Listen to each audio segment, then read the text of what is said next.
Number one na sanhi, sir, is yung number of vehicles po talaga. Volume. Wala po tayo, volume po. Wala po tayong ibang, para sa akin po, sa ganang akin po, pinakamagandang solution po dyan sa traffic talaga is magbawas po ng mga sasakyan na tumatakbo po sa kalsada.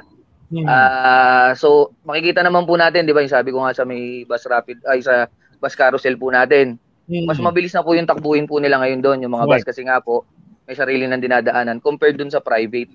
So kapag nag-prosper po ito, kasi ganun din naman po sa ibang bansa, talaga po ang ginagawa po nila is, kumbaga, mas okay sa kanila matraffic yung private, basta yung public na mas maraming sumasakay, mas marami po na itatransport, which is, kung ang mindset ng isang gumagamit ng private vehicle, matatraffic lang ako, magdadala pa akong kotse. Magbabas na lang ako. Yun, correct. So, ganun po yung direction na rin po natin ngayon. Ayun, para sa Japan, no? Ay, sige po. Yes, sige, para ganun. Question, mapipilayan ba ang economy ng bansa natin kung sasakali lang gayahin natin sa Singapore na pagkamahal-mahal ng vehicle, ng sasakyan, bago ka makabili, parang niraraffle po yata nila ito or medyo maproseso, no? Oo, medyo maraming proseso at talaga namang hindi lahat na afford na makabili ng sasakyan. Kaya wala silang masyadong traffic. No choice po sila. Opo. Tama ba? Meron po.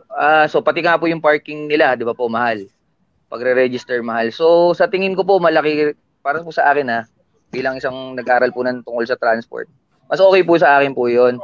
Kasi po ako mas matatangkilik din ng mga natin mga kababayan natin. Yung public transport natin, matutulungan pa nila yung mga drivers, mga konduktor. Diba? Tas makakabawas pa po tayo sa traffic, makakabawas pa po tayo sa pollution po sa air.